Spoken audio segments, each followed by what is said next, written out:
2025 is here properly. Testing is over and done with. And I particularly love this part of the year because we get to speak to Craig Scarborough, ScarbsF1, or Scarbs Tech as we all know him on social media. And we tend to break down every single Formula One car, understand their strengths, understand what's not so strong about it, and the way forward for them over the course of the season.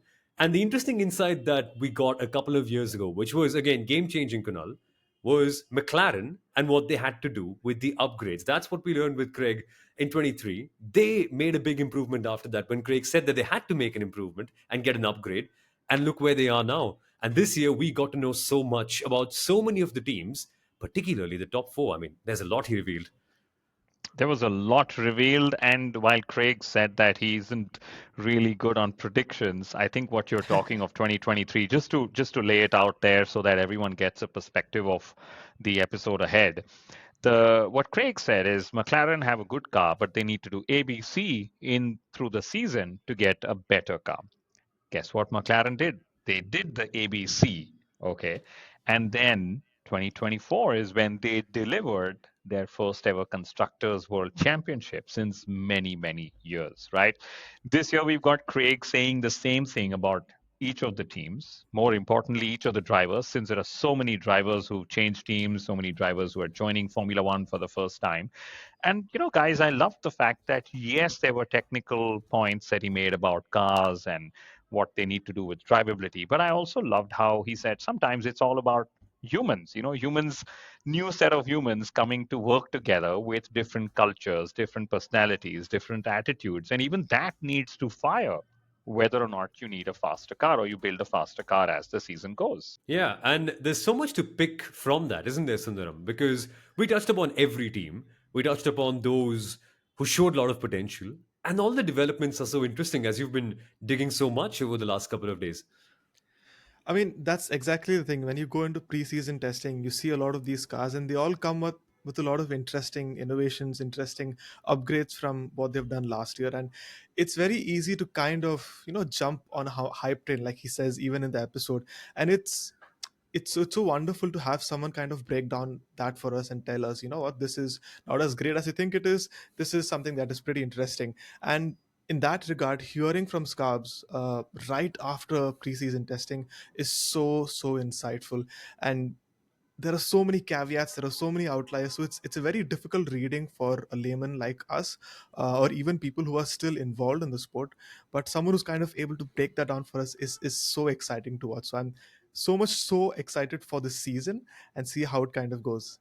And we also got to learn so much about the team's mindset towards the season because that's what each development actually showcases. It's all a decision at the end of the day, whether you decide to have a new part or you don't. So, all of that and more is going to be part of this episode. I hope you enjoy it. Let's listen in to Scarbs. Okay, then, we're finally done with testing in Formula One, or as I'd like to call it, correct time, because we're here with Scarbs F1, Craig Scarborough, and every single year we get to speak to him about testing and what we've learned and what the teams have done, what can they do better, and what are the key little details that the world might not have noticed on the broadcast, which we are so grateful to have now, but just actually need some further observation.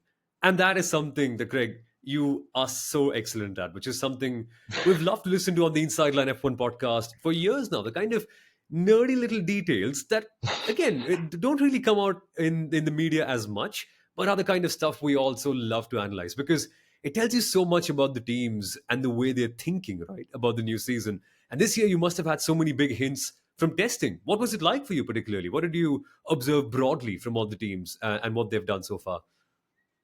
Oh, well, first of all, thank you for that introduction. Wow. Yes, in terms of summarising testing, I think of all years, this year is going to be the hardest year to judge because we've had these regulations now since 2022. Everyone is kind of closed up. We saw last year lots of teams have made various mistakes along the way or hadn't actually recovered from previous mistakes, if you think of someone like Mercedes. And it looks like this year, the thing I have to take out from testing is that everyone's learnt their lesson. Everybody's come out with a car that's kind of where you would expect them to be. So I don't think testing is going to give us the answer to who's going to win the championship this year. But I just think it's going to go show how tight this championship's going to be this year because it's going to twist and turn every few races. It's going to be madness. And did you expect testing to be this way, with a lot of teams keeping a lot of their cars similar? Or actually, the question to you, have they even kept their cars similar? Because the whole world would like to believe that. But is that really the case? Have you spotted many big changes this year from all the teams? Yeah, I mean, I think everyone thinks that the cars look exactly the same now, and I think probably to the average fan's eyes, yes, they probably do. But when you actually start to drill into some of those sort of key factors that we can see on the outside, the shape of the front wing, the nose, the floor on the side pods. Yes, you can actually see there's lots of differences, particularly with suspension now, which has never really been an area where teams have played, particularly at the front. And it's been a big talking point already through these sort of opening weeks of the pre-season. So yes, they are all different. The real important things are things that we can't see. It's what's happening, kind of underneath the floor, and we can only kind of guess at how that's working, and also guess at how the suspension is going to work with how they've set the floor up. Because, as much as we can look at all the fiddly bits on the outside, it's how that underfloor and the suspension work in unity, and I guess you would say with the tyres as well. And testing doesn't give us the answer to that. But yeah, it's still a really fascinating season, and lots of little differences between every single car. And even from year to year, the Ferrari is different to last year's Ferrari. Last year's McLaren is different to this year's McLaren, and virtually up and down the grid. As much as we'll probably talk about Red Bull at some stage, it looks like it's a carbon copy of last year. There are differences on there, and it all gives us those clues. And who better to actually dissect all those clues and what's actually happening with those cars, Craig? Thank you again for being here. Like we've been saying in the preparation, testing is ended, speculation is to start, and I think the kind of testing we've had has been very boring, so to say. The only reliability issue we faced was actually at the circuit when they had a power outage. Otherwise, everyone's had near perfect runs. Well, Lance Stroll fell a little unwell on the final day, but everyone's pretty much maximized all the mileage, ticked all the boxes. And I would say the suspense for 2025 is only higher after witnessing such a complex yet simple way of how cars went testing this weekend. Yeah, absolutely. I mean, a boring 3 days of testing sets us up for a fascinating season because, normally during testing, you'll have someone that may be standing head and shoulders above everyone else, or someone that's having, the worst of possible times in terms of reliability or, car performance or bouncing and stuff like that. This year, everyone seems to be prepared, as I sort of said earlier, and that really only just sets us up for, for a really interesting season. It'll be phenomenal to see how things go about it. And I want to talk to you about Ferrari. And Hmm. that's where I'd also love to get some insight from Sundaram, who's been doing lots of digging. But we'll get to that. But about Ferrari, right? They've changed their suspensions. And that's something that Haas has not followed suit with. It's a big move because they're finally moving in the direction of some of the other, let's say, more successful teams of this time. But do you think they're going all in a bit too late? Because they have limited wind tunnel time. They've got to choose between 25 and 26. Changing a suspension is clearly something that requires lots of preparation and research. It's obviously a bold and big call. Are they going all in at the wrong time? Do you think so? I mean, certainly looking at the results from testing, I don't think they've made a mistake. But of course, as you mentioned already, you've got the wind tunnel restrictions this year. You have budget restrictions. You're going to have two very competitive drivers driving around, what, maybe six other very competitive drivers. I think it could end up being a mistake, not from the technical side, but from that managing the entire season side. Obviously, you've got 2026 massive rule changes coming up. I think the change from push rod at the front to pull rod is not as big an important thing as a lot of people have made out, particularly the Italian press that predict this one way or the other every year that they're going to switch to one or the other, and making claims sometimes actually, saying exactly the opposite of what they said last time. I don't think it's that important. It's a small aerodynamic thing. I don't think it's going to fundamentally change the way that they manage their tyres. I think there's a much bigger picture than whether you're pushing and pulling the springs of the dampers, because they don't really care, tucked away inside the nose of the car. But it has been a big investment for what's probably quite a small performance increase. But Ferrari have also made, fairly fundamental changes to the rest of the aero on that car. You've then got, Lewis, and you're going to have a lot of adaptation with both Lewis adapting to the car and Ferrari adapting to how Lewis likes to drive a car, which is a very specific style and not necessarily the same as Charles. So yeah, I think it's odd that Ferrari have chosen to, invest so much of their resources into a relatively minor change when I think that there's, a much bigger picture to be looked at this season. And the interesting thing is, usually when you have the regulations that are so stable across years, one of the things that teams tend to do is try and fix their weaknesses from the previous year. And at Mm, least in Ferrari's case, we've already known that they are very, very good in the low speed corners, but the mm, thing that kind of put them off was the high speed corners. So do you feel yeah. that with the change in the suspension and also otherwise, do you feel they've made gains in that specific area? Well, I mean, that's going to be the question. I don't think Bahrain has really kind of given us the results, although Bahrain is very much a rear limited track, a traction limited circuit. We haven't seen it, even in sector two, you haven't really seen enough of the high speed stuff to see if Ferrari have recovered, the level of downforce. When you look at the changes that they've made, the front pull rod will, give them a small downforce or aero efficiency improvement. The side pods are again potentially meaning that they're running slightly less drag than the bulkier side pods they had before, because they're running very much a McLaren style of slimmer side pod with those little winglets out the front. Everything adds up that they should have a little bit more performance in the car, but of course, so is everybody else. And whether they've switched into a different segment of performance where it is much more, higher downforce, but still with a reasonable level of efficiency to give them that high speed, medium speed corner performance advantage that they've had, but without wrecking their tyres. Testing hasn't given us the answer, but that is, the question Ferrari have to pose themselves this year, as long with lots of other teams. The Ferrari looks fast. Let's make no bones about that. That is definitely, top three. There's almost obviously it's going to be top four, but where it sits in those top three, it's hard to say. And you've got to think about how they're going to plan their season. If they are on for a championship with one of the drivers, are they going to have team orders? That's going to be pretty risky with those two characters and with the team management there. Do they go all out for constructors?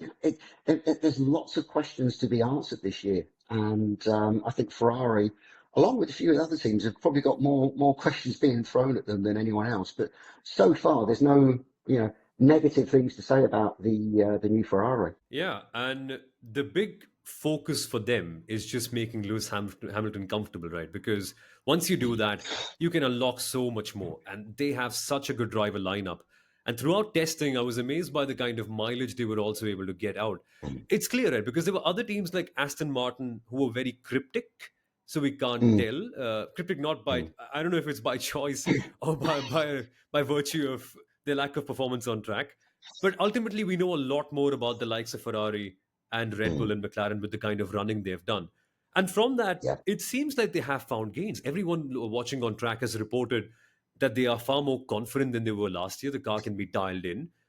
And hmm it's just attributing to the fact that there are gains that have been made. What do you think that gains have largely been made for Ferrari? And do you think where there's a next step for them that's still left to be unlocked? Let's say particular areas where McLaren are still ahead of them? I think they've gained performance. The classic way you gain performance is by increasing downforce and cutting drag. And I think the changes that they've made to the car logically would suggest it's gone in that direction. Like as I said, they're not unique in that situation. I think that one of the key things in that car is going to be tyre management throughout the race.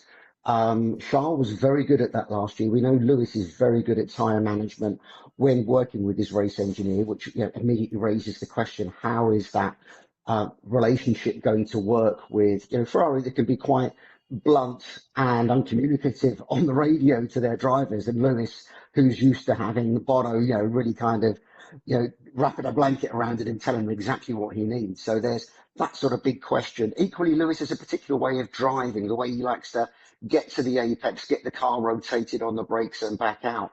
Now, we know that the current breed of tyres and the current breed of Mercedes that he's been racing haven't been conducive to the way he's driving.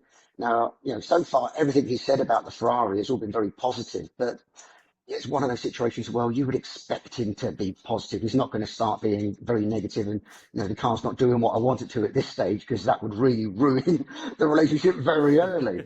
But, again, we have to see if Lewis really is comfortable in that car during qualifying, when he's in those first laps, when he's racing, wheel to wheel with someone that can actually get the car to do what he wants to do. And that's going to be, the big question, isn't it? Whether they can actually deliver that for Lewis, and how that affects the balance with Charles, because, Charles and Carlos were quite equal in the early days, but I think Charles certainly established some dominance either through the driving or through political means, and maybe you want to say. And again, that's another dynamic of Ferrari this year that we're just going to have to see how that works out.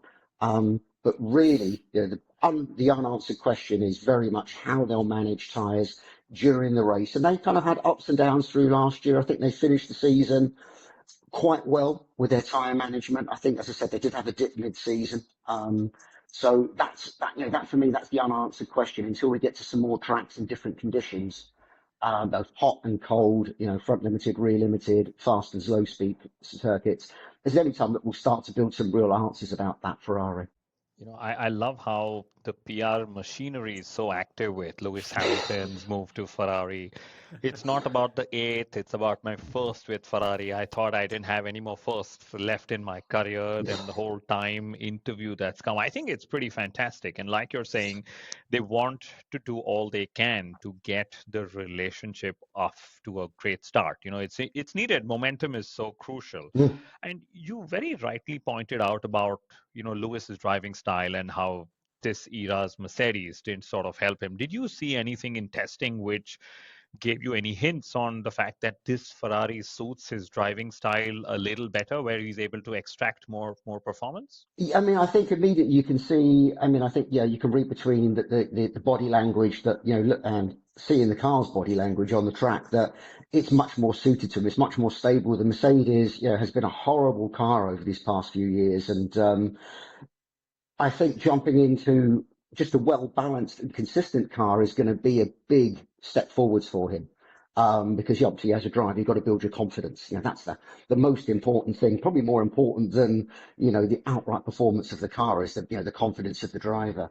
So yes, so far, but as I say, it's only when you get into those qualifying laps and those, late break moves to get past someone that you'll see if he's truly able to extract the performance from the car that he needs. But certainly there's nothing saying that that's not going to happen. So I would say on that side of things, everything's positive so far. That's an interesting point that you mentioned. You mentioned the confidence, and also that along with that comes adaptability. But when you join a different team, there's also a lot of unlearning that you have to do first, and then a lot of learning, especially when there's a team with a completely different sort of culture, completely different Mm, power unit, and their ways of working. So mm. although people want to know if he can completely at it from the very first race, we just want to understand what will be Lewis Hamilton's biggest challenge with Ferrari this year. For me, having seen how Lewis has worked, particularly as I say with Bono and with the rest of the team over the past few years, is how he's going to manage during the race. Lewis likes to get information. He likes to be told the lap times he should be doing, what other people are doing with their tyres, where the strategy's going. And you've always seen that quite open discussion. And Lewis being also quite critical of his team on the radio when he isn't getting what he wants or he's not happy with what he's got. And again, I think Ferrari are a very different environment. It's almost a bit more business-like rather than the matey pally relationship that he had with a lot of the people on the radio at Mercedes. I think he could get pole at Melbourne, but I wouldn't be surprised if there's at some race that communication breaks down and Lewis isn't getting what he wants, and the chance of a result would be lost through them not communicating, them not getting the strategy and the discussions right. So for me, that's the one thing that I want to see, evolve through this year. And obviously, I think we all want to see any driver do well in the team. So I think for me, that is probably going to come maybe after an initial jump. I was actually watching the Bernie Ecclestone documentary. I don't know if you've seen it, Lucky.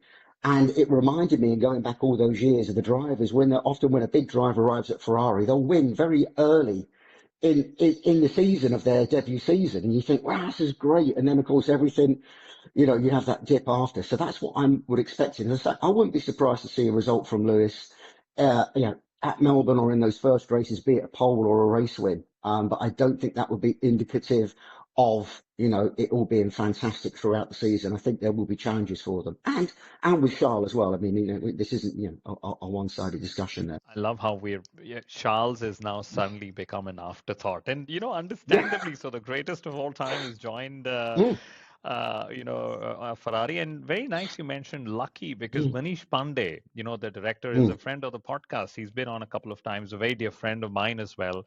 But mm. what a beautiful series Lucky is! It's absolutely recommended for every Formula One fan. But I know, Soumil, you've got the next team you want to go to. Yeah, Mercedes. And I think if Lucky had a part two, they would get a chapter on it for sure. And this Yes. season is going to be quite an important one in that whole journey because for Mercedes, it's the last one with this generation of cars. I think they'll firstly be glad in a way that this whole nightmare has come to an end. But how good is their final package? Because it seems like they've changed a lot. Like just looking at the design of their side pods, it felt like wow, they're learning from others. Like they've gone back to a totally different base. And when I compare this to what we saw in 2022 with the zero pods and everything that they did around that, it feels like a complete U-turn. Expected, yes, but again, we'll now find out if it's too little, too late. Do you think, firstly, their running was very representative because Russell and Antonelli were very confident, but there's a caveat to that, isn't there? Well, there's a caveat to anyone's testing performance, isn't there? You just never know. I think we could expect Mercedes probably will running quite high fuel loads. They're not out to grab glory. They don't need to do that. I think what they need to do is to prove how that car is working. And evidence on track is that it doesn't suffer with some of the problems that their previous cars have had. And again, everything we say is covered by this. It was only Bahrain in the hot, for 3 days. But the car certainly looked a lot more comfortable. It didn't seem to have all of those horrible traits of a snappy rear end and bouncing and just general instability and not being particularly comfortable with its tyres. So it looks as though and I've said this every year since the end of 2022, they looks like they've learnt their lesson. This car looks like it, visually from the outside, it looks like it's the improvement that they were seeking. But, as I say, I've said that many times, but I think this year, or more than the other years, I think there is optimism that actually looks like they may have got the formula right in getting the performance out of these cars. But, they're coming from a long way back. I think there is a big jump in performance in this chassis. That's, almost undoubtedly the case. But, is that going to throw up other problems? They were very canny, very wise with their tyre management last year. They didn't have the fastest car, and in the race, although some days the weather conditions got away from how they could work their tyres, they've always been very good at managing their tyres through the race. That's almost their trump card. If they're given a faster car, all so much the better. Because I think a lot of this year will be about race tyre management. I mean, who qualifies on pole could become unimportant. I mean, I think certainly last year, to me, it felt like it was. As long as you're towards the front and you've got your tyre management right and your strategy right with that as well. So I think that's what Mercedes have certainly been concentrating on rather than trying to get glory runs. But everything looks like it's coming together. And, Antonelli wants to come out and prove himself. He's a young lad. He's obviously clearly got lots of talent. Lots of people know, drivers far better than me, highly rate him. And I think equally, I think George wants to establish himself as, a kind of, not so much the number one driver at Mercedes, but, kind of one of Formula One's top drivers. He's, very much, as much as I think underneath maybe he's quite a quiet and retiring guy. So I think he really wants to put himself out there and present himself as, a future champion. And I think he's trying to do that by just putting solid work in with the car, and it makes for, again, another interesting dynamic within the team through the year. And again, Antonelli, you'd expect him to have a little benefit in the early races, and then that dip as most rookies tend to have, and then they kind of work out where they were going wrong and then come back again. So it's going to be a season of changes for Mercedes. But maybe the other question then is, at what point do they kind of pack up pushing hard on this year and worry about next year? But, I think that's the same question for many teams. I think Mercedes could be tempted to pack up earlier. Yeah, and Kimi Antonelli has actually been testing all of last year to try and get as much mileage in the car this year. Okay, then. That was Mercedes. I think there's a lot of teams to talk about. I'm tempted to go to the world champions next because Mercedes, McLaren, I still find it hard to believe that they're now separate and successful because a big part of my childhood was both of them together. But it's phenomenal that this is happening. And McLaren this year, I think, were very brave in testing, weren't they? By keeping their car inside on day one for so long and saying that it was a technical change that they had planned for and it was part of the run plan, and then going out there and delivering such confident lap times, and then being able to put out Piastri and Norris away from the car for such a long time and giving the other teammate more time in the car. It's unbelievable how confident they seem overall. And everyone says, Craig, that it's just last year's car, but a B version of it. Is that a fair observation to make, according to you? Well, I think you could take two views on it. You could say, well, yes, it is a B version, but then kind of so is everybody else, really. The differences between last year's cars and this year's cars for most teams is in very subtle areas. In fact, for Williams, it's exactly the same monocoque. I think it's unfair to say that it is just a B version because, there is some significant change around the front suspension. The aerodynamics are subtly different as well. And again, this is the testing specification that we've seen, almost the shakedown specification. There'll be updates over the first few races, and then obviously they'll get into the big things. I think what's interesting is that McLaren have produced some performance in testing that we've not seen from them in almost as long as I can remember. It's probably going back to the old days when they would turn up with Alain Prost and Senna, 3 days into the final test with their new car and just blitz everyone. McLaren have almost a tradition ever since of having a car that doesn't perform well initially, having a big update to it through the season or updates to it through the season and getting their performance, midway through the year. And that has certainly been the case over the past few years, as you very kindly pointed out, I mentioned earlier in our previous conversation. So I think the fact that McLaren tend to be a late developer, shall we say, are already setting the pace with a lot of confidence, is potentially worrying, because if they can then add performance through the year as well, then that's looking like it's a very good year for McLaren. But again, I don't think this year is going to pan out as it has done under the, maybe the recent eras where you would have had, Ferrari dominance, Red Bull dominance, Mercedes dominance, Red Bull. I think this year is going to be much more like last season where you're going to have 8 winners, maybe more, winning 1 or 2 races through the year. I don't think people may get back-to-backs, but I don't think we're going to have an extended period of dominance, even if we reach the first European race, which is San Marino, after the first flyaway races. You could have had one team dominate them. You get the updates at Imola, and everything changes. And that's going to happen. That's going to happen again and again as we reach different parts of the season. The summer break. Teams starting to break off for 2026 development, teams running out of budget because their teammates have been crashing into each other so much and just racking up huge bills. So it's going to be a season that tumbles a lot. So I think the main thing, because I've noticed this on, throughout social media and everyone's reporting on testing, is that, it's going to be a McLaren year. And while I don't doubt McLaren may have the best car at the moment and perhaps over the whole season, that isn't, just a one-sided story. But certainly the car is looking good. They've been quite adventurous with the front suspension. Everyone's talking about the angle of the front wishbones, which a lot of people slightly incorrectly term anti-dive. It's actually much more an aerodynamic thing than a vehicle dynamic thing. And also how they play about with the steering rack, which I was looking at today. Put some pictures out on social media. They were quite radical with it last year. They've gone even more radical in trying to get performance out of the track rod, which steers the front wheels, which has been very much a benign part of Formula One cars for many years, there's a fairly simple way they tend to set it up. Now they've actually got it crossing underneath the front suspension, makes it quite a powerful device. Yeah, so, I think McLaren have kind of got it to prove.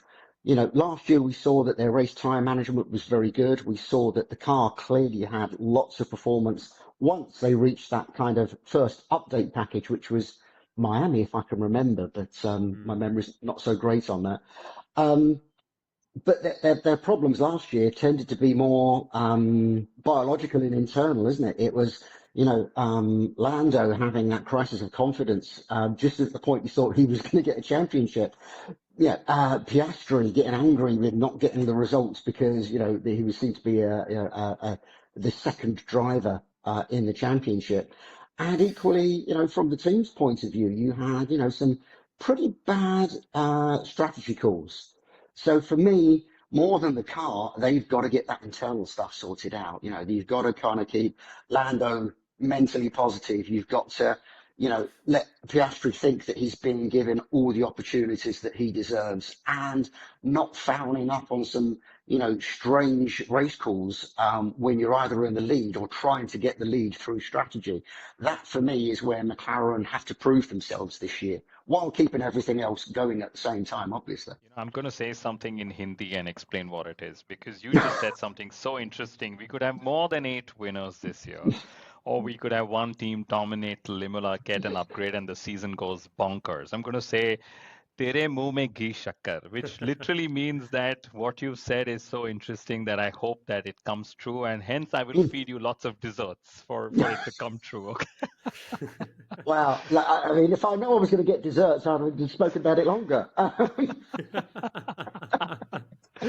But I think the one thing that you nailed about McLaren, these biological issues within the team, and Andrea Stella has been very vocal about how it's a new team, even though it's carrying the legendary name of McLaren forward.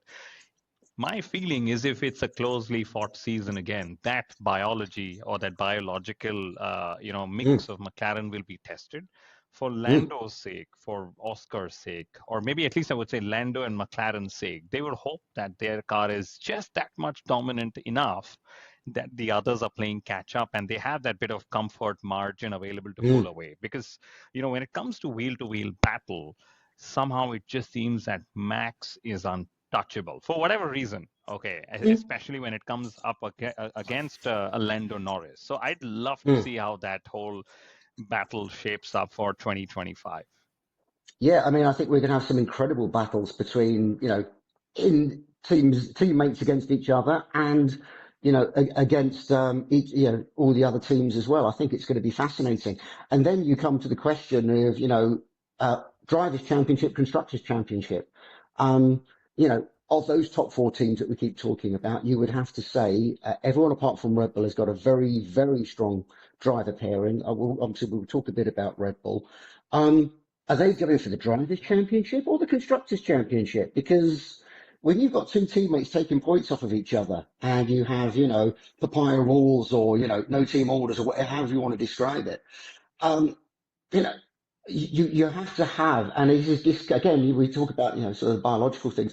A lot of what happens in a Formula One team is down to the management. If you actually looked at the skills of the, maybe the individual drivers, the individual engineers, and everyone else involved in the team, they haven't, none of them got superheroes in their team. But if you have a manager that gets the best out of these people, then you get a better result as a team. And, a lot of these teams need to go into a season with a plan. We're going to get one of our drivers to the Drivers' Championship. We're going to get the team to Constructors, or we're going to try and get both somehow. And then, at some point, you have to start making quite difficult calls, which are going to upset, one of the drivers, certainly, but, huge amounts of fans at the same time, in making rather, horrible calls about, what we're going to do to get to our end goal. And that extends to, as we've sort of said before, that how much aero testing, how much budget. You're looking at 2026, you're looking at your damage budget, your development budget. There's lots of things for the teams to juggle this year, probably more so than I think we've seen in many years, because we've got such a competitive environment. it's going to be a season where I think we're going to get a lot of big headlines and a lot of very angry people out there, which is probably great for Drive to Survive and the next episode of Lucky. Yeah, I mean, I think this is going to be a season a lot of people probably will remember quite well. It's phenomenal. You know, the way McLaren are progressing, it's like a kid is growing up and the clothes are getting too tight. And suddenly they've got to pick and choose. What do we do? Do we go for new Yeah, clothes? Do we just we've got to figure it out. It's going yeah, to be a yeah. tough year for relationships, I feel. And that's Yes. something that Red Bull are banking upon a lot because they've let Hmm. go of Sergio Perez and gotten Liam Lawson because they believe Yeah. that A, Liam will bring in some fresh air, and B, he'll be tougher and better at managing relationships with Red Bull in the tough times than Yuki Tsunoda, which is A big call, but B, that Mm. also leaves them with a very unproven, let's say partly unproven driver lineup. Let's put it that way. Because with Yuki, also there was lots of hope, but we don't really know if he's going to be good. And that's a challenge that Mm. Red Bull are working towards. And to make that better, it seems that they're trying to make their ride much more easier, which is something that they've been complaining about the last year. And then now it's a new opportunity for this newly less Red Bull racing to prove how Mm. good they are. And there's been a bit of back and forth about that as well. I find it phenomenal. Adrian Newey coming to the media and saying that I felt that they were not prepared enough, that they were not next in line, and something alluding to Mm. that stuff. And now Red Bull respond. And everything we've seen so far, I find it weird, Craig, is just shots of Red Bull racing being a tough car to drive and the car being spun out and nothing really more about it. And it makes me wonder, well, what's going on over here? Because clearly it's Max and Red Bull. You can't ignore them. But there's just, it's so hard to decipher where they are with the similarities of the car and everything that's going around. Yeah, you're absolutely right. I mean, if you look at the problems they had last year, the fact that they still won that drivers' championship, it kind of, it defies logic at some points. You had such an advantage, and then they just, Miami again, it just disappeared from view for a while. So yeah, they had a difficult car. They had a car that was clearly been developed in a wrong direction. There are some other things which people are denying that changed on that car around Miami to do with something that really made it handle very well, particularly for Verstappen. And through the year they had all these other internal issues again, didn't they? Everyone was leaving, everyone was angry, everyone was going to get fired. Somehow Perez stayed onto his seat, and then at the end of the year he was gone. There's a lot to recover from, and they're probably one of the harder teams to predict, as you say. So, let's go through it. First of all, the car. The car is looking still a little bit tricky to drive. The car, everyone said, looks exactly the same as last year's, and I think that is a fair assumption. I posted a comparison immediately. I wasn't absolutely immediately convinced that was the RB21 when they released some pictures. Um, there's a lot more to come on that car. They understood quite late last year where their errors were. So you wonder, did they have maybe an RB20 continuation as the early season package, very much like McLaren have done in recent years, and then planning, the true RB21 update. They've knocked some of the problems out of that car and some of the odd things that were added to it last year. Um, and they've also changed fundamentally how they do the cooling for the turbochargers at the back of the car, which is really interesting.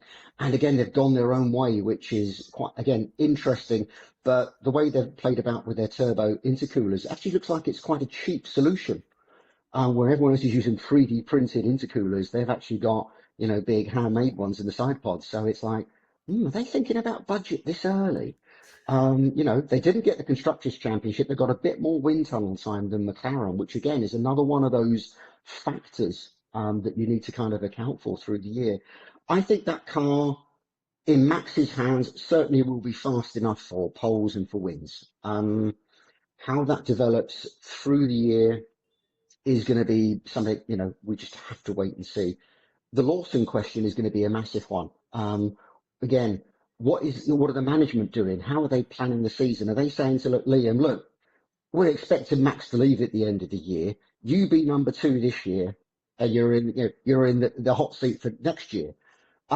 Which for me is probably the reason they didn't choose Yuki. I think Yuki, if they were looking for a 1 year, maybe 2 year backup driver for Verstappen, I think Yuki would have been more in the mold that we've seen where it's very much a 1 and a 2 driver. And again, I think a lot of fans don't like that, but equally, I think, well, if I'm putting in, what is it, $150 million to run a team for a year, and I want the world championship for the drivers, then I'm going to have a number two driver. I want the best driver in the number one seat, and to get to my goal, that's the compromise we make. I mean, that's a valid way of going racing, and some people do like it, some don't. I don't think Yuki had that added shelf life, and he was kind of came on quite aggressively early, and I think he's kind of flattened out in his performance. I think he is a great driver. I don't think he's a great driver. He's not a future world championship or potentially even race winner. And I think they've chosen Liam, but Liam can be a hothead. And we saw that very much last year, particularly when he seemed to be next to Perez in races. And again, I don't think Red Bull are going to want that with him and Max. I think there's going to be, keep your distance very much between them two. There'll be days when I wouldn't be surprised if Liam got his maiden victory this year. I think he's certainly one of those 8 who can get a championship, not a championship win, a race win this year. But I think Red Bull, there's a lot of engineering to go into that car, and I think there's a lot of relationship fixing inside the team that needs sorting out. There's a lot of key people have come and gone, and that's always destabilizing for a team, particularly a successful team, because you kind of have a formula of how you work. And I think testing maybe has proven that out, that Red Bull haven't been that sort of super confident, let's just go out, put the big times in, put the long runs in, show the car's great. So yeah, big question mark over them for this year. I've got no doubt that they could take the Drivers' Championship. I think, we could end up with the same result as last year. But there's a lot of ifs along the way there, as it would be making a prediction for any of those teams. And Flexi wings are also such. Sorry, Flexi wings are also such a. I can't say Flexi correct today. Yeah, Flexi wings are also such a big part of the equation, aren't they, Kunal? Because now we're getting to see Formula One teams having to design a spec of car for the first part, and then one post Spain. That's also going to be something interesting to account for in Red Bull's journey.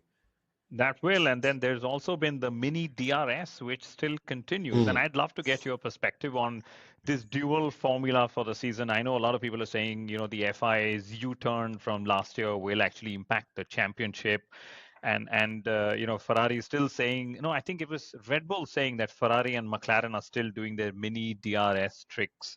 I'd love to get your perspective, Craig, on how do you think that will impact the championship challenge for the season? Yes, I mean, it's going to be a big question mark. The teams have been given quite a long lead time. So I think it's Monaco now that the big regulation change comes in for the front wings, and with some other ones being applied from race 1. So I don't think it will necessarily make a massive change to the order, because I think teams will have planned for it.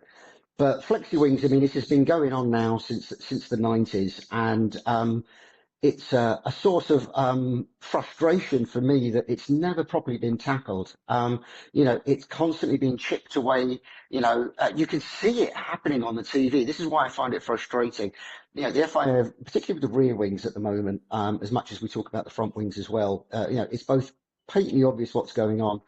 We look at mini DRS last year with McLaren. I don't like to be sort of too dramatic in my comments, but from my point of view, that car should have been disqualified. It was clearly busting the rules. You could see it happening on the TV.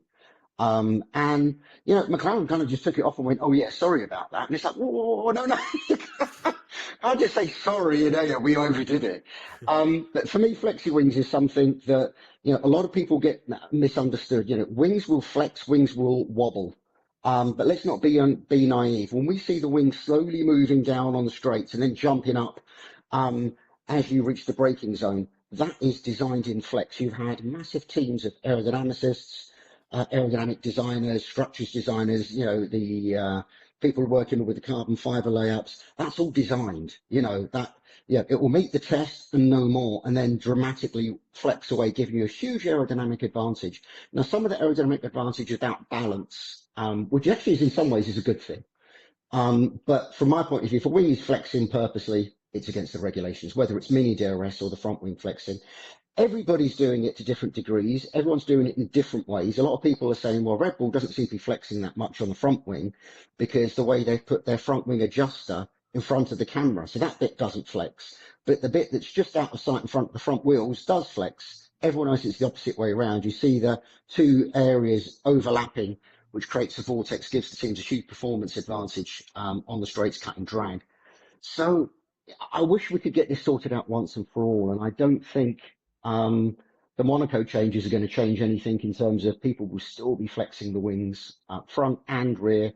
And I think the FIA will continue to be somewhat inactive, actually sorting this out and dishing out penalties when something is being used. Now, I know it's quite a draconian way of doing it to disqualify someone from maybe qualifying or even a race result. But, it keeps going on and it won't change under the new regulations next year either. But some days I just wish I was in the FIA office and it was me making some of these decisions. But the only other thing I'll say is, everybody's doing it. I think everyone has a perception of what other people are doing. It depends on your favourite team is. If you're a Red Bull fan, it's Ferrari and McLaren. If you're a McLaren fan, it's that Red Bull team again. So everybody's doing it, and you either wipe it out or you bring it back. Yeah, it's insane.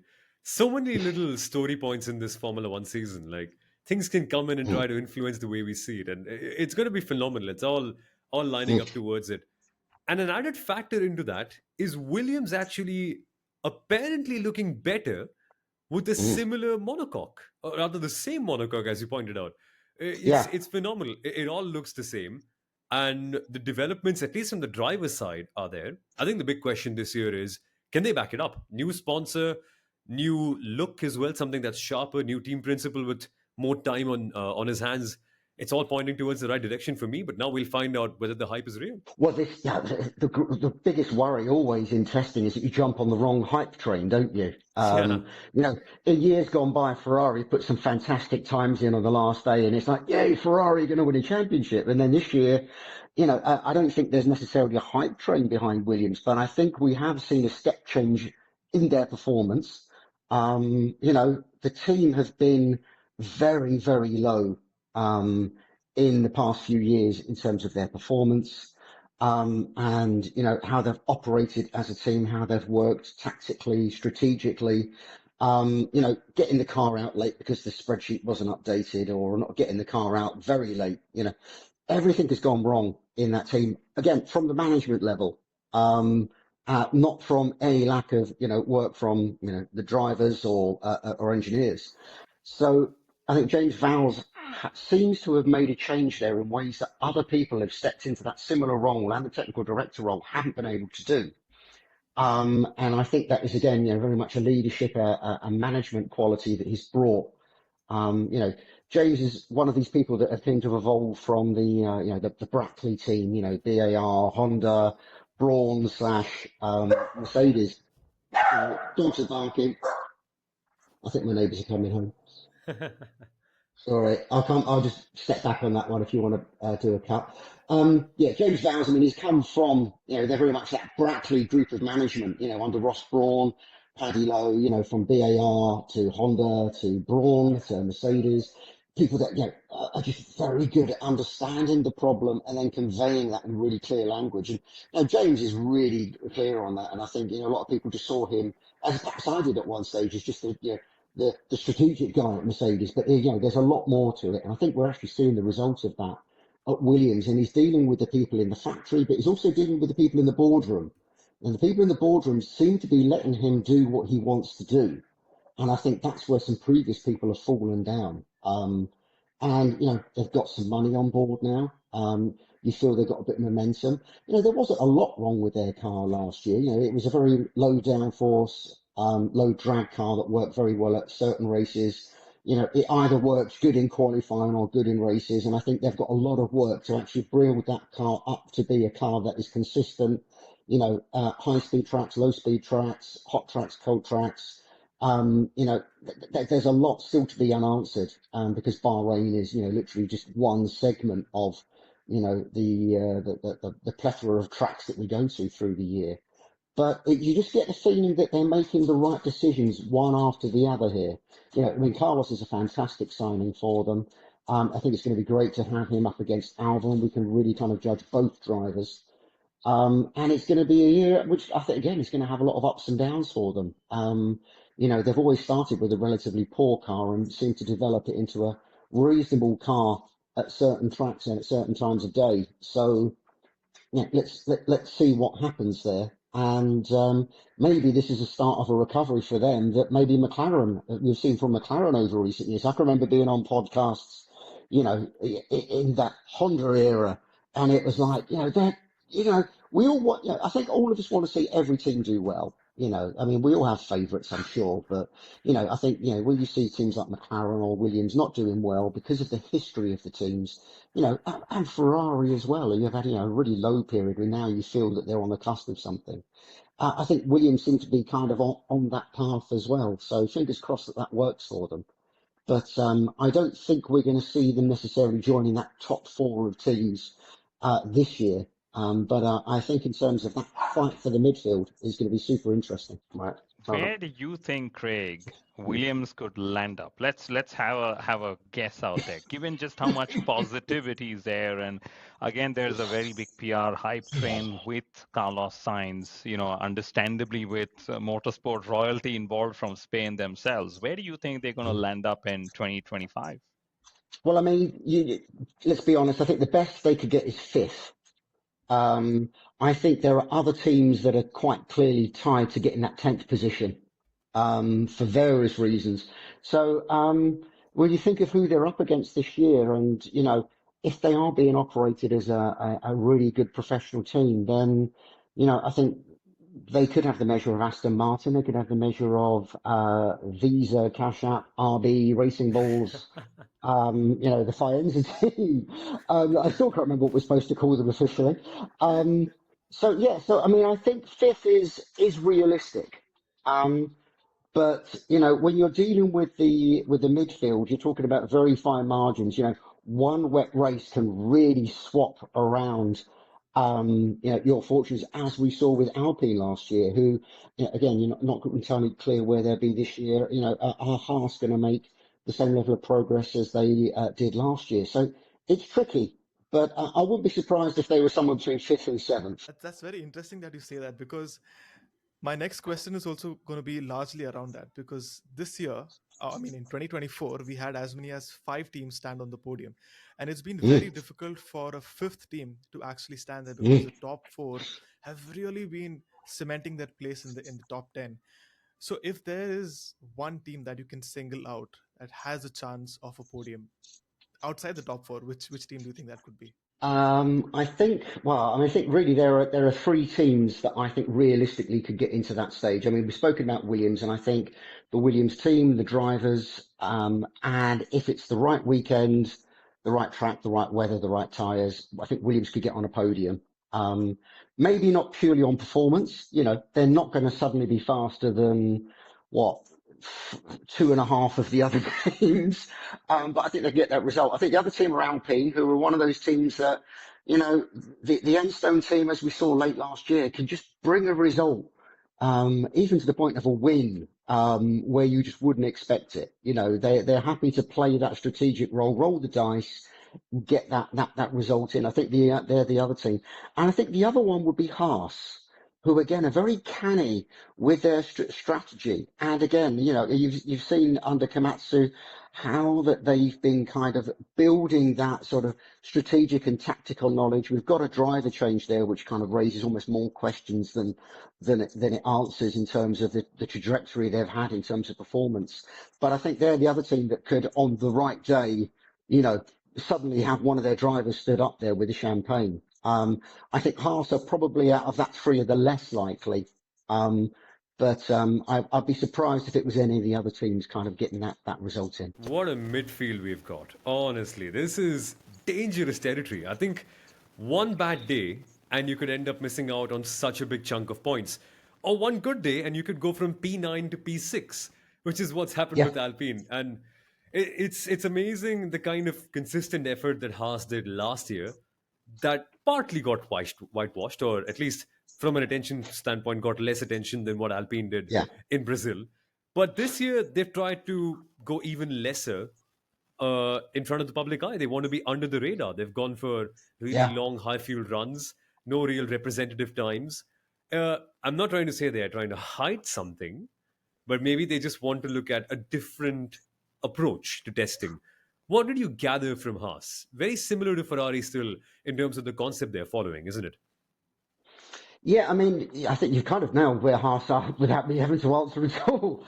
Yeah, that is interesting. You know, they have gone very much into a different mode now that Steiner has gone and Komatsu has kind of stepped up. And you know, I think last year you had that dynamic between Magnussen and Hulkenberg was quite interesting. Hulkenberg certainly could find time in qualifying that Magnussen couldn't, but their race strategy kind of dragged them into places they really shouldn't have been.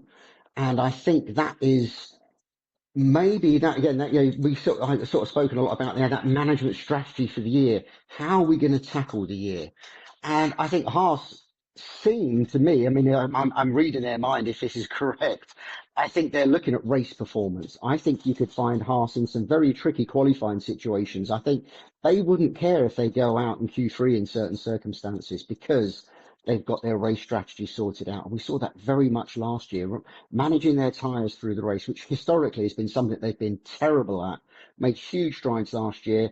They have kept very much similar concepts to the old car. They've actually kept the old front suspension, whereas Ferrari changed to pull rod front. They've actually kept the old push rod, probably partly for budget reasons, but also because they understood it. They knew how it worked with the tyres, and they didn't want to mess things up by having, another variable in there that they have to understand and learn early in the season.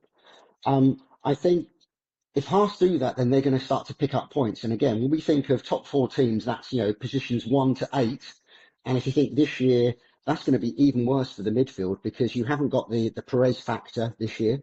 Let's face it, last year, he struggled to get into the points when really he should be getting podiums. And, Hamilton and the Mercedes team a lot last year kind of dropped out of good positions. I don't think we're going to get that this year with the top 8 drivers. I think, if you took the top 8 drivers that finish in the first handful of races, it's going to be those top 4 teams every time, maybe with one wild card falling in there. So you're only getting positions for 9th and 10th. So these midfield teams, in order to get the points, in order to rack up their results, have got to be aiming for 9th and 10th every time. And I just think Haas have got that focused. The big question for them is they may well get that in the early part of the season. But are they able to develop the car? Have they got the money, and the resources left over? And I think with their driver pairing, it's not exactly, the setup that they had last year, but I could see some fireworks in that setup, with obviously the rookie Behrman and then Ocon, who is, can be quite tough with his teammates. We saw Magnussen and Hulkenberg seem to have a level of respect, and again that distance between them. But it doesn't take more than a few crashes, as Haas know only too well. We under some previous years, that it soon eats your budget. So Haas, I would put my hand up for a really good early season. And then the question mark is how can they keep that season going with everything else that needs to be juggled through this year? And with Haas, I love the fact that Esteban Ocon is now going to have the same opportunity as Nico Hulkenberg did. Of course, it was a big surprise for everyone when Haas and Hulkenberg gelled so well. But, if Hulkenberg is going to be a bit of a Sulkenberg in Sauber this year with the whole issues that, they've been facing back in the factory with being back on development, etc., I think this is a God-sent opportunity for Esteban Ocon to have a team that is fairly solid, along with McLaren last year. Haas was the only team that could bring upgrades and find performance and not go backwards. So I'm very excited to see what Ocon can do. And, for midfield drivers, they wait for such opportunities. When you don't have a top team, how can you just use a solid midfield team to bank in those Q3s, to bank in those ninth and 10th and even 11th places? I remember last year there was a count of who has finished more in 11th place. Was it Hulkenberg or was it Yuki Tsunoda? So I'm looking forward to Esteban Ocon in that Haas and how he actually develops further as a driver and of course takes the team along.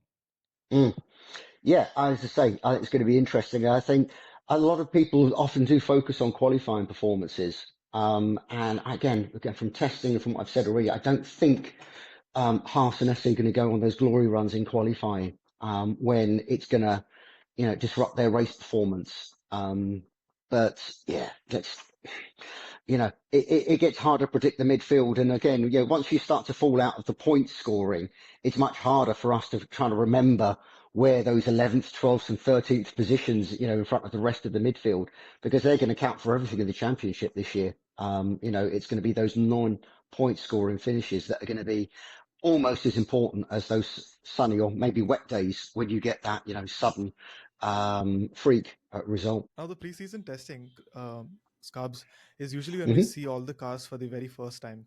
And I'm sure all the teams are also looking very intently at their competitors. What little bits have they brought over the winter break? Some teams have that, which is very visibly seen. Teams like Sauber have something very interesting going around the mirrors. Aston Martin has something going around the halo and some very interesting inlets there. So in terms of innovation, has there anything particularly that's caught your eye? Do you think there's something very interesting to talk about? I think this year probably is probably one of the last. Sorry, this year I think this is probably the year that I've seen the least in terms of something. Ooh, that's actually really quite important, quite interesting. As you say, every team has got a little tweak and a change. Sometimes, everyone jumps onto it. So like the Aston Martin Halo vents, everyone got very excited about them, but they're really just a very small kind of pressure management thing in the aerodynamics. It's nothing that teams are going to need to copy. It's not adding much to their performance. Really, the only thing that's kind of really opened my eyes, again, as I mentioned earlier, was the McLaren front suspension, both in the angle of the wishbones and how they've got that steering track rod leaning forwards under the suspension. That's quite interesting. I've never seen anything quite like that before. Everyone else really is just kind of shuffling very similar concepts with the front wing, the nose, the side pods and how that links down to the floor. I think a lot of that is going to go by the wayside once the season starts. I don't think anyone's going to probably make major changes to some of those areas. I think front wings obviously always do develop slightly, but everyone's going to be focusing on the floor this year. And we're seeing everyone working the floor edge with the zigzags and the edge wing that you have going along the floor edge. That is, one of the key areas. And then finally, how you don't normally see it, but underneath the tail light, inside the diffuser, how the diffuser comes together. Does it come out in a kind of a vertical boat-like keel, or is it coming up vertically? And managing that and how the air comes back under the floor at the back of the car is really where the performance is going to be. And looking at where we're at with the regulations, I don't think anyone is probably going to come out now with anything that we're all going to go, wow, everyone needs to copy that. There's no double diffuser F duct, I think, left under these regulations. So it's going to be this year a lot of bit about the little bits of development. And as we keep saying is, as the season tumbles over different points where, where you've got regulation changes, summer breaks, budget restrictions, aero restrictions, thinking about 2026, where do people start to pull the plug? From a technical point of view, I'm going to hate to have to say this, probably the last third of this year is probably going to be very boring from a technical development point of view, but maybe we can all go and start to have a look at the 2026 regulations, which are fascinating and probably even more interesting and far reaching than the 2022 regulations or 2014 regulations are. So, and again, there's been a lot of negativity about those regulations, again, partly because of miscommunication, I think, from the FIA and F1 as to exactly what's going on there. But I think they're going to be really interesting, and we're going to come to a very new breed of cars that are going to be, absolutely incredible. For which we'll actually have 2 hours, not one, because there's so much to understand. That'll be a crazy year. And I can't wait for that. I think this winter will be phenomenal because we're going to be having an excellent season before that and a Mm. fascinating one after that.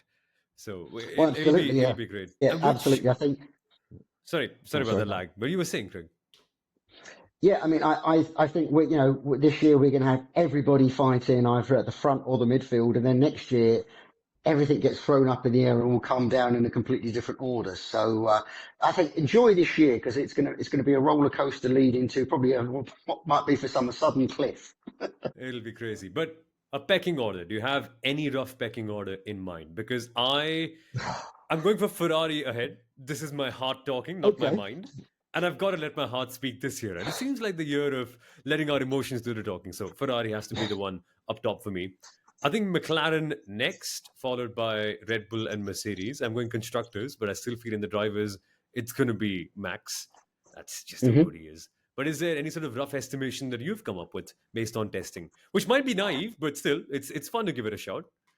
Yeah, I mean, I've never been a great one for predictions, because it's just so much we don't know. I think this year, I probably think very similar to you. I mean, I think McLaren are going to be that kind of straight line across the season. If they're not winning, they're podiuming, and it'd be one or the other of the drivers. So I think that they are really well lined up for the constructors. If things go right for them and doesn't go right for their competitors, then there's a drivers' championship in there, and I think logically you would say Lando. But equally, I wouldn't be surprised if it was Oscar. He just seems to want it in a way that we haven't seen Lando deliver. I think Ferrari are going to be the wiggly line, and as would Red Bull, and I think they'll probably be going up and down at different points. I think the question will be, I think Ferrari are going to be, again, maybe a slightly more consistent line. I think Red Bull are going to be very much more big up and downs. And I think, if Max isn't winning, then I think Max is probably off the podium. Whereas I think Ferrari, Ooh. if they're not winning, probably would stay on the podium. I just don't know if the car is going to be, consistent enough. Mercedes is a really dark question. I think them, again, they could have those weekends when, as we saw with George last year a few times, just absolutely blitzes it. The car works. No one knows why. It just is really fast. And they'll be the kind of the really spiky one. And, I don't think the midfield is too tight to mention, as we've spoken. I mean, I think it will be Sauber at the back of the pack. The team that I find hardest to place is the Racing Bulls. I just every year I just never know where they're going to be. I think this year they showed. I think Yuki showed quite a lot of maturity last year. Maybe not as much as a lot of other drivers, but he certainly has matured. I think you know that second seat. Not quite sure how that's going to shake out. They're the team that I really can't predict, but could be again one of those teams that gets that sudden high rather than consistent performances. But I think the midfield really is utterly unpredictable. And we could almost have two showings of the Grand Prix, one for the top four teams and one for everybody else. And I think both would be absolutely fascinating races. If you could somehow Photoshop one half of the grid out from the races, I reckon you can make twice as much money showing each Grand Prix in two pieces. It'll be madness. I think we're in for a good year. And it's great as always, Craig, to have this post-testing review every single time. It's so good to see. Because then we can go back in the mid-season, analyze what we thought of, Yes. and see if we actually made any sense, which will be so much fun. And that is something we should do around the summer break by the time we see the technical Yes. developments coming to an end. But thank you for your time, Craig. Yeah. It was excellent No. having you here again, as always. Looking forward to how the season pans out for you as well. No, it's quite a different season for me this year for lots of reasons. So I'm actually going to just have lots of fun on social media this year, looking at all sorts of racing, Oh, not just F1. So yeah, could be something slightly different. should be good. Thank you, Craig. Thanks for watching, everyone. This was the Inside Line F1 podcast. Enjoy the season.